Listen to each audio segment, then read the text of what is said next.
So we're a month into Israel and the United States' war against Iran, and the Strait of Hormuz is still closed. The strait is a small sea passage with an outside influence on world trade. Usually a quarter of seaborne oil moves through it. While it remains closed, the price of energy keeps rising, and that's driving inflation around the world. Now, U.S. President Donald Trump says the U.S.'s allies should reopen the strait, but how exactly could they do that? That's exactly what we're going to discuss and more with Samuel Helfont. He's a Middle East analyst and associate professor of strategy and policy at the Naval Postgraduate School in Monterey, California. Samuel, thanks for joining us. Thanks for having me. Now, before we dive into it, help us understand why exactly the Strait of Hormuz is so critical and how much longer the world can afford to have it closed off. Okay, well, again, thanks for having me. I must emphasize that I'm speaking here in a personal capacity and not on behalf of the Naval War College or the Naval Postgraduate School or any part of the U.S. government. I mean, you hit the nail on the head, right? This is going to come down to mostly oil. That's the first thing that people are going to be concerned with, because that's going to drive prices around the world. But there's also fertilizer that comes through the strait, which a lot of states need right now as we're preparing to, preparing for the harvest season, preparing to plant crops.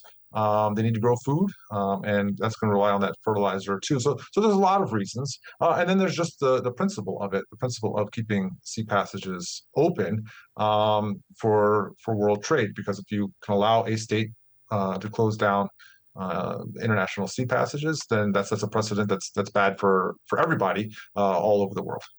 Yeah, it is setting a dangerous precedent. Now, let's look at the developments around the Strait of Hormuz up to this hour. Hours after Donald Trump's call to reopen it and take over the Strait of Hormuz, the British foreign minister held a virtual meeting on Thursday with around 40 countries. They called on Iran to, quote, immediately and unconditionally reopen the strait. Now, some countries also voiced criticism of the U.S. for starting this war in the first place. Here's what the British foreign minister had to say at the meeting. Well, we've taken a different view from the US from early on, and we didn't get drawn into offensive action in the Middle East because we thought that there were real concerns about escalation risks, impact, including on the economy, and also the need for a proper plan. But now that we are facing these reckless Iranian attacks on international shipping affecting countries from across the globe who played no part in this conflict, and more than 40 countries coming together for these discussions today, we're clear that we need the diplomatic pressure, the economic pressure, and also the work that's being done separately by military planners on how to keep shipping safe for the long term when the conflict concludes, because it's so important for the global economy and, frankly, for households here in the UK and everywhere across the world. Now, those were some pretty strong words we heard from the Foreign Secretary there. What exactly is your takeaway from that statement? I mean, that this is a global problem, that this is not going to be, for whatever you might think of the U.S. operation, and different countries are going to have different interests and different takes on it. Keeping this waterway open is a global issue. It's not simply something that can be left for the United States. And in some ways, it's very good to see them mobilized, because Europe has a lot of capabilities, frankly, that the U.S. doesn't, in things like clearing mines, for example. And so if the Europeans want to get involved, and if I understand, it's not just the Europeans, it's a sort of global coalition that they're putting together. The more the merrier. It'll be better for everybody to have this internationalized, so that we can keep that strait open. Well, to sum it up to a certain extent, it sounded like she was calling for both diplomatic and economic pressure to be utilized to reopen the strait. But how exactly can that pressure be applied, and in what capacity? Well, the diplomacy and economics and military, they're all going to be mixing together in this conflict. So obviously, there are a number of ways you can open the strait. One is militarily what the U.S. is speaking about. Now, the UK said they're not going to, or this coalition says it's not going to get involved while the conflict is ongoing. This is something the military aspects that they're talking about, or security aspects they're talking about, are for after the war stops. That being said, there's economic pressure you can put on Iranian oil, right? But that's going to have to be done through the military.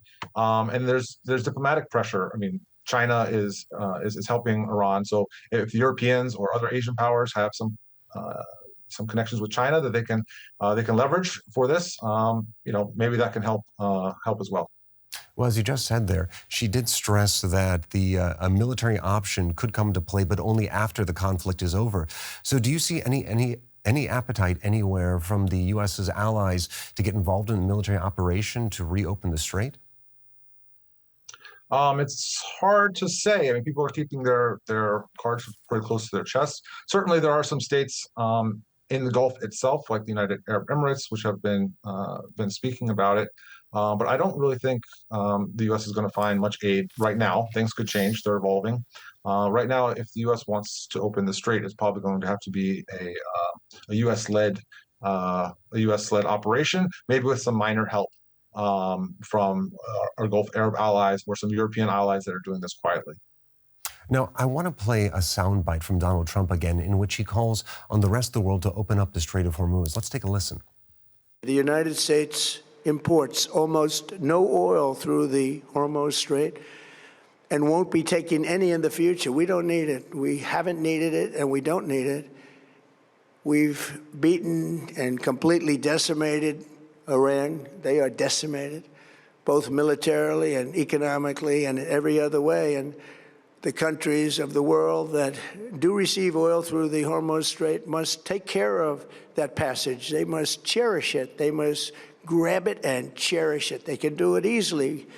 We will be helpful, but they should take the lead in protecting the oil that they so desperately depend on. Now, in Trump's address to the nation, he repeatedly bragged about the U.S.'s military dominance over Iran. Now, if we take him at his word, why isn't the U.S. capable of securing the strait itself? Because securing the strait is not simply a military problem.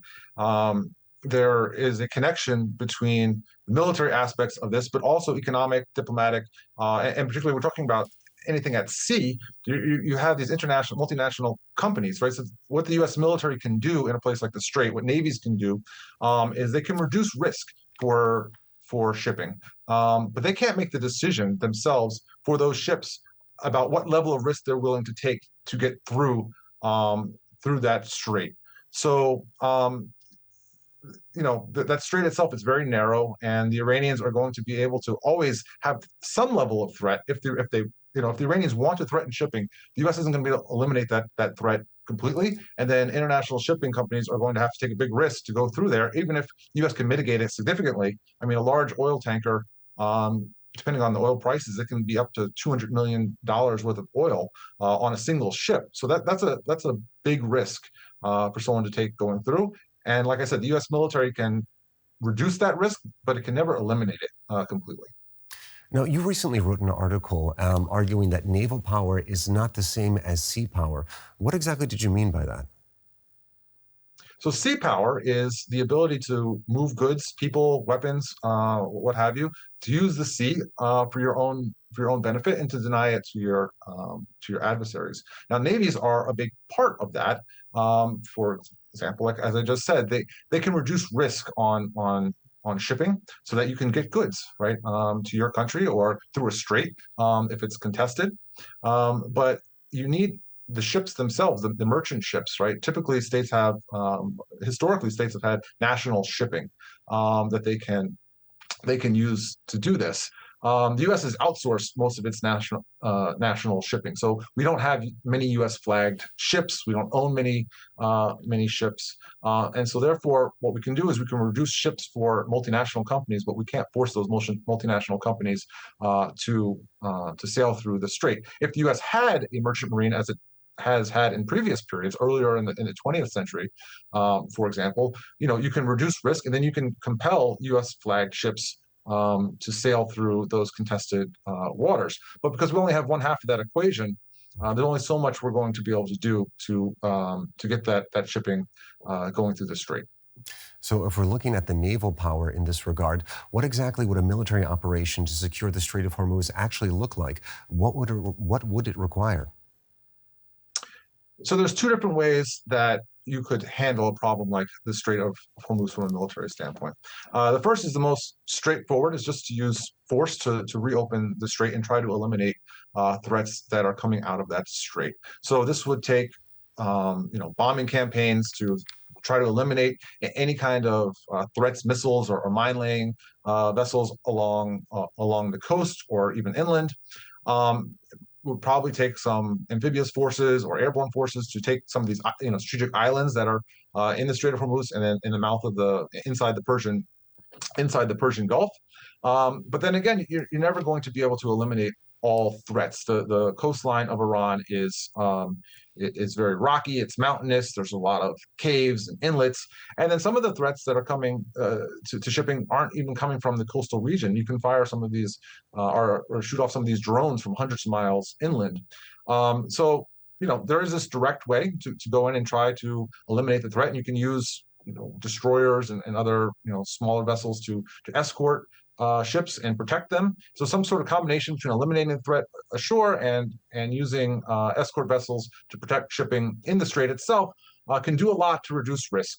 There are other ways to handle this, which are more indirect, right? In that scenario that I just spoke about, even if Iran wanted to attack shipping, it wouldn't be able to, right? Or wouldn't be able to threaten it, even if Iran wanted to. The other way to handle this is to alter Iran's decision making.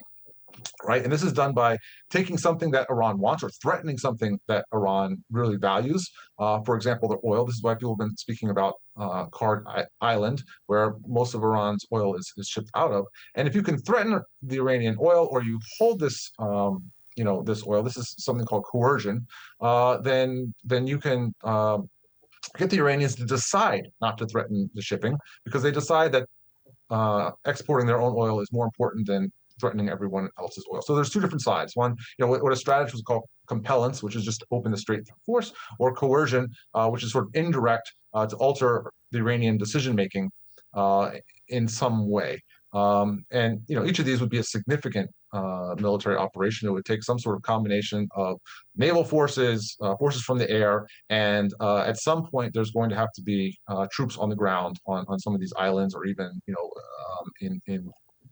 in limited incursions ashore in either one of those scenarios. Now, some countries, and particularly some Asian countries, are trying to ride out the crisis by cutting their own deals with Iran, which lets them let their ships pass through. The question is, how sustainable is that strategy in the long run?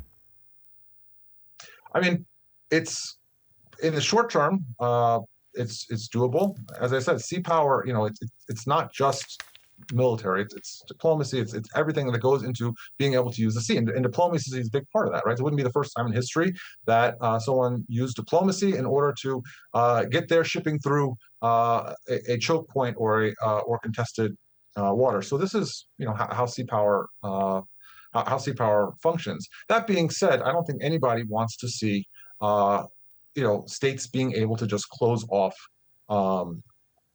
off shipping to their adversaries at whatever whim that they want to, or not even to their adversaries, to neutrals. That's not a good precedent to be setting. So I think even the states that are doing this sort of realize that's a short-term Band-Aid. It's not a long-term fix, which is why they're looking at after the conflict to some of those states are looking after the conflict to contribute to keeping the strait open.